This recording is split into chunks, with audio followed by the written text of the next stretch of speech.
The amber lighting of Romano spilled across polished tables and glossy wine glasses, wrapping the bustling restaurant in a warm, golden glow. Soft music hummed in the background, while servers glided gracefully between tables balancing trays heavy with pasta, seafood, and glasses of red wine.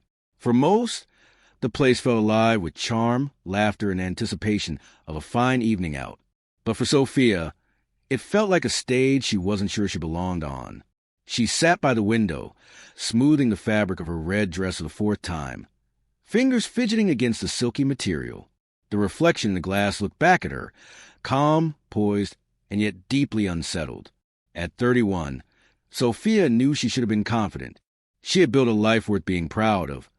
A successful career as a pediatric nurse, an apartment she owned outright through discipline and determination, and a circle of friends who relied on her humor, loyalty, and steady presence. Still, when it came to dating, all those strengths seemed to dissolve.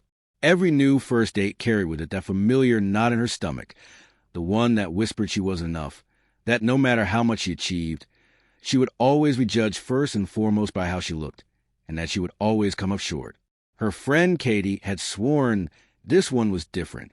Marcus is perfect for you. Katie had insisted. He loves hiking, he's passionate about cooking, and he's looking for something serious. Trust me, this is worth it. Sophia wanted to trust her friend.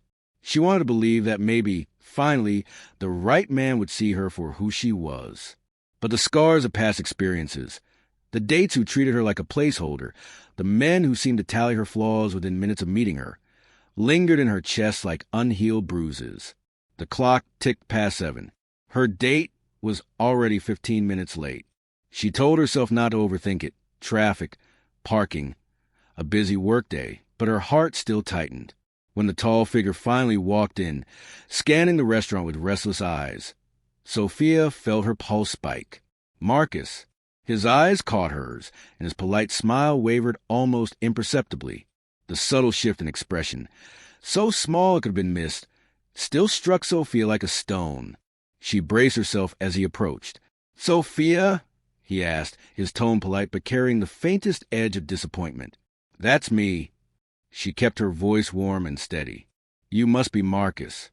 He sat across from her, offering a quick, distracted smile before pulling out his phone. Sophia tried to brush off the unease. First impressions weren't everything.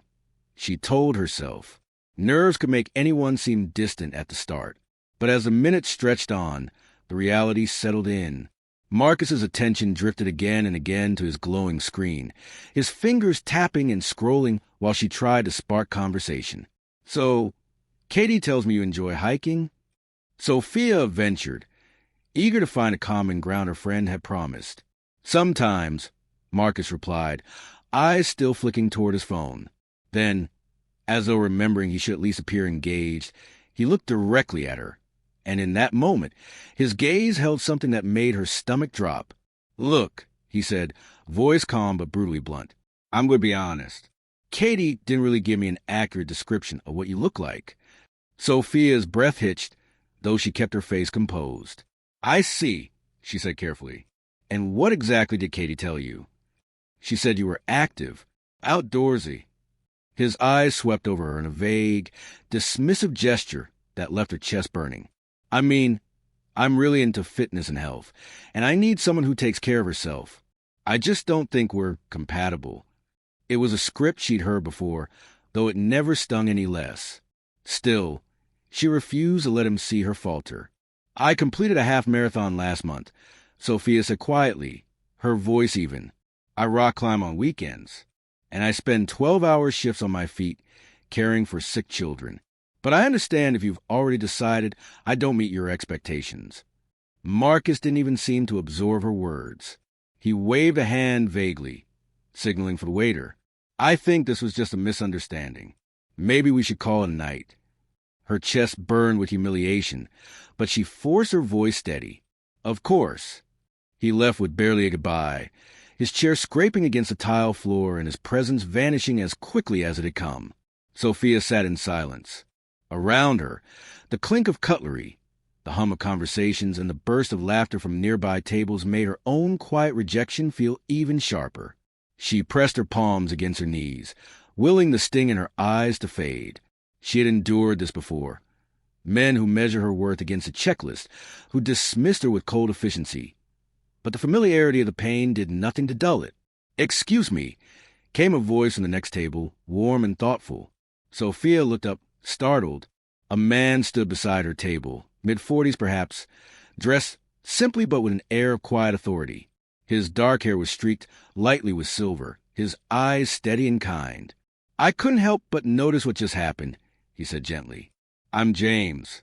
Would you allow me to join you for dinner?" Sophia blinked, instinctively raising a wall of defense. "Thank you, but I'm not looking for a pity meal." James smiled, his expression calm, sincere. "I'm not offering pity. I'm a doctor, and I spend most of my days around people who dedicate their lives to caring for others. When I overheard you mention that you're a pediatric nurse, I thought, well, we might have more to talk about than you think." Sophia studied him carefully, searching his eyes for any trace of condescension. But instead, she saw only curiosity, warmth, and respect. "You're a physician?" she asked slowly. "Chief of staff at Children's Hospital," he admitted with a hint of reluctance, as though he didn't want the title to carry too much weight.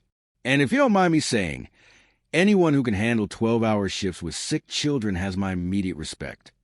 For the first time that evening, Sophia felt the tightness in her chest ease.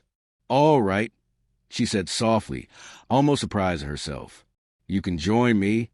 James's smile widened, not triumphant but grateful, as he took the seat Marcus had so carelessly abandoned. Their dinner began tentatively, as if both were testing the waters of a conversation that neither had expected. Yet soon, the initial hesitancy gave way to a natural flow. James asked about Sophia's nursing background, and she found herself opening up more than she usually did on first meetings. There was something about his demeanor, the way he listened without interrupting, the way his eyes reflected genuine interest, that coaxed her into speaking honestly. "I've been a pediatric nurse for 8 years, she explained, carefully twirling pasta on her fork.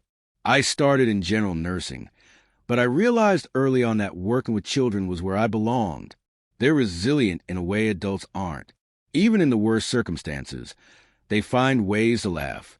James nodded, his expression softening. "That resilience is why I chose pediatrics, too. It's not easy, but it's meaningful. Every small victory feels monumental." The conversation expanded beyond their professions. They spoke of the toll long shifts could take, of the bittersweet moments when children were discharged with joyous smiles, or the heartbreak of losing a patient after months of fighting. Sophia was stunned by how deeply he understood the emotional landscape she navigated every day. "And how do you cope?" James asked gently, resting his elbows on the table. Sophia hesitated. Most people didn't care to hear the answer. "I remind myself that even when we can't cure, we can still comfort. Families remember compassion as much as medicine." James's eyes lit with quiet admiration. That's exactly the kind of perspective I wish every nurse and doctor could hold on to. By the time dessert arrived, Sophia realized she had stopped worrying about how she appeared in her red dress, or whether her smile looked strained, or whether her hair fell just right. She was absorbed in the conversation, and in the rare sense of being seen for her values rather than judged for her surface. At one point, she leaned back and asked, "Why did you really invite yourself to join me tonight?" James was quiet for a beat, choosing his words carefully. "Because I watched you handle an incredibly rude situation with grace. Because when someone dismisses a pediatric nurse for superficial reasons, it says more about their character than yours. And because I've learned that people who understand pain and rejection often become the most compassionate caregivers." For the first time all evening, Sophia felt her chest unclench. What had started as humiliation was turning into something she hadn't anticipated. Connection. 6 months later, Sophia walked briskly down the polished halls of Children's Hospital, her ID badge clipped neatly to her scrubs. She had accepted an offer to join James's team as a senior pediatric nurse, a role she earned not through favoritism, but through interviews, glowing references, and the undeniable dedication she brought to her patients. She thrived in the new environment. The hospital's pace was grueling, but the rewards ran deeper than exhaustion. She became the nurse families asked for by name, the one who explained procedures in plain words, who held parents' hands when fear overwhelmed them, who crouched to a child's level so they never felt small or invisible. One afternoon, James stopped by her station, holding a chart. His expression carried both professional respect and something warmer that had grown between them over the months. "The Morrison family requested you specifically for their daughter's surgery prep," he said. "They said you made them feel heard and supported during the consultation." Sophia smiled, a quiet pride filling her chest. "That's what we're here for. Every family deserves to feel that their child matters." James regarded her thoughtfully. The same admiration he had shown on that night at Romano's still lingered in his eyes, stronger now for the months of watching her work. "Are you free for dinner tonight?" he asked casually. Then, almost as an afterthought, he added, "We could discuss the new family support program you proposed." Sophia arched an eyebrow, her smile growing playful. "Professional dinner or personal dinner?" "Both, if you're interested." Sophia laughed softly, but in her chest, the moment carried weight. She realized that the painful evening with Marcus had been a turning point. Not because James had rescued her, but because it forced her to see her own strength more clearly. She had walked away from rejection not shattered, but steadier. And in doing so, she had been ready when someone came along who truly valued her. Later that night, as they shared a quiet meal, Sophia confessed, "James, that night when you joined me for dinner, I thought I was being pitted. I almost told you to leave." "And I would have respected that," he replied. "But I'm glad you didn't, because from the moment you spoke about your work, I knew you had the kind of strength and compassion this world doesn't have enough of." Sophia's heart swelled. She thought back to Marcus, his dismissive tone, his shallow criteria. For weeks, his words would have haunted her, but now they barely registered. His rejection had cleared the way for something greater, for someone who saw her not as a collection of appearances, but as a whole, remarkable person. She realized something vital. The right person doesn't overlook flaws. They see your strengths so clearly that flaws become irrelevant.